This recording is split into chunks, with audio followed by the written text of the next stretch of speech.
a lot of people go through some very traumatic things, and, like, not totally experienced them myself, but, like, and, like,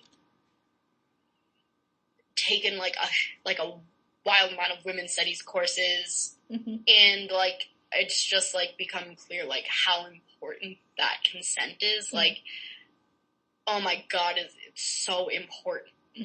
Like, if that was, like, done, and, like, the number of people that I had to console, or, like, talk deeply about these things with, like, after these things happen, like, would be just significantly lower. Yeah, it could save a lot of grief for a lot of people. Yeah. Yeah. It would save a lot of hurt. That makes sense. And that also reminds me that I think you had taken Psych of Women when we talked, and you said now that you've taken a bunch more women's studies classes. Is that true? Am I mixing you up with someone else? My freshman year I took Psychology of Human Sexuality. Yes, with Chang'e. That's what I remember it was. Yes. GSI. Yep. Which you probably wouldn't remember. You took it with Terry Conley, but... yes. Yeah. I was actually working with Terry Conley in her lab, like, a bit last semester. Awesome. How was that? It was a really great experience. Yeah, I'm glad to hear that. I know that undergrads really value working with Dr. Conley, so I'm glad really that you got that chance. How would you say, like, you know, you mentioned women's studies classes and thinking about consent. Has women's studies classes, like taking those courses, kind of shaped the way that you know, we've been talking about your development of your sense of self. Do you think taking those classes helped with that? Yeah, absolutely. Like, I've just taken, like, a bunch of courses, like, and, like, it was, like, gender and health. So I was taking one course about sexual violence in the state. So we were discussing, like, sexual violence, like, a lot. And I was just, like, seeing how, like, frequently that happens, like, consent. And, like, just, like, reading books about how, like, women are just treated like utter crap and, like, objects, and just... Yeah. It's just, like, really changed my perspective on a lot of things, and, like, really opened my eyes to, like, even, like, what's going on, like the hookup culture at, like, this school. It's, like, I'm glad that everybody feels so, like, free in their sexuality, and, like, they don't feel the need to, like, be like, oh, no, sex is a sin, or, like, whatever it is that abstinence people preach, but, like, at the same time, it's, like, you need to be thinking about, like, the implications of it, you know? And when you say the implications of hookup culture, what do you mean by that? It's just, like, oftentimes it's, like, women are, again, treated like objects, and then the men come out on top, and then, like, women become sluts, and they're not supposed to talk about it, but, like, when you do, like, the guy gets a pat on the back, like, that sort of thing. Like, you don't want that to happen, but that's sort of, like, what does happen, you know? Yeah. So you're thinking, like, sexual double standard, also orgasm gap, maybe. Sex absolutely. is less pleasurable for women in hookups with men than it is for men. Okay. And that makes good sense that you would know those things, having worked with Dr. Conley. I know that. That absolutely. And it's also just, like, I was working with them on this project about, like, the orgasm belief scale. And, like, I'm just, like, starting to realize that, like, oh my god, they're so right about some of these things. Like, even talking to my friends, they're like, oh no, like, it's just, like, so hard for women to reach orgasm. And I'm like, no, it's not. Like, if they know what they're doing. And, like, people will talk to me about my sexual experiences, and I'm like, no, like, I never orgasm with guys because, like, it takes too long, they don't know what they're doing, and it's just, like, awkward, but, like, and so those three things, like, that's, like, sucks that happens, but, like, at the same time, like, I know it exists, I can, like, see that clearly, but if I can take care of it better myself, then that's just what I'd rather do. Yeah. I'd just rather make it easy. What you're saying is you don't internalize it as, like, I have a problem orgasming.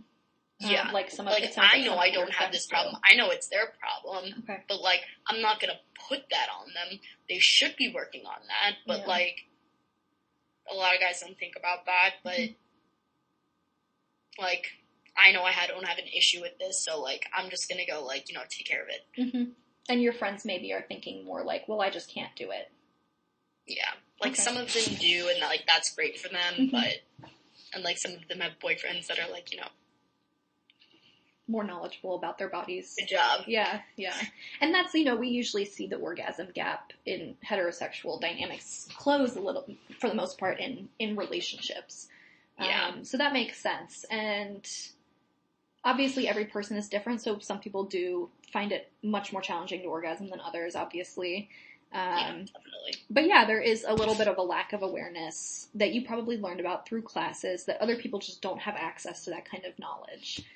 Which I imagine can really help bolster your sense of self and your self-esteem during these, like, hookup interactions. Yeah. It definitely, like, makes me feel a lot better about myself. Like, although it does, like, get a little bit tiring at times, like, because guys are so weird. Like, they want to be good at these things, and they want to, like, feel like they know what they're doing. But then they'll say, like, they'll be in the middle of, like, a thing. They're, like, not in the right place at all. And they'll just be like, yeah, like, come for me. And you're just like, yeah, like, coming. And then, honestly, like, 99.9% of the time I'm faking it. Like, and then I just, like, fake it. And then it's, like, mostly for their benefit and I really, like, shouldn't be doing that. But just for the sake of, like, getting them out of my house. Yeah, for sure. And I think, you know, that's the main motivation for faking orgasm for a lot of people, is to make the person feel like their job is done and it can be over now. And then you can leave. Bye. Yep. I have a colleague who, I was going to bring her up in relation to the wanting someone to orgasm. She has done some research on orgasm being a masculinity achievement for men, so it increases their sense of masculinity. But also that she does some research on, like, coercive orgasm experiences. So this idea that the orgasm is supposed to be, like, the best part, but that a lot of people feel pressured into it, even by longer term partners, and that it makes it feel less authentic, makes the sex feel less authentic. Yeah. To have I would definitely say in hookup culture, like, the sex is, like, 0% authentic. Unless, like, you find, like, that one person who happens to know what he's doing. How? I don't want to know. But, like, yeah, it's definitely so inauthentic. I don't think I've had, like, an authentic sexual encounter in, like, ever. My thoughts are with you in your newly budding queerness, and I hope that you can find some more fulfilling experiences there. Me too. I think your chances are better. Yeah, I definitely agree.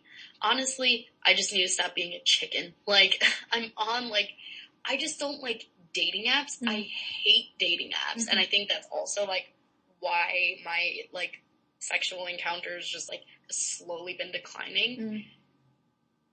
But, like, I hate dating apps, but then, like, I don't know any, like, surefire way to meet any other queer women. And, like, cause, like, when you're in a bar, like, especially, like, Rick's and Skeeps, like, that is not, like, a queer bar. Like, I would not feel comfortable, like, going up to a person and being, like, and, like, flirting with them, because, like, then I don't know if they're just being friendly, or, like, they're actually gay. Like, I don't know. Yeah. So. Do you ever go to Necto? I've been to Necto for dance things. My thing with Necto is that, like, it's, like, 18 plus nights sometimes. So, like, I have had friends who'll go and then, like, meet people, and then, like, they'll be like, oh yeah, I'm 18. And then I just, like, need to avoid that, because that's freaking weird. Like, that's just borderline child. Like, I don't need that. That makes sense. I mean, maybe I might recommend checking it out on a 21 and up night. I think you're much more likely to find a higher percentage of queer folks there than you will be at Rick's or Skeeps, for sure.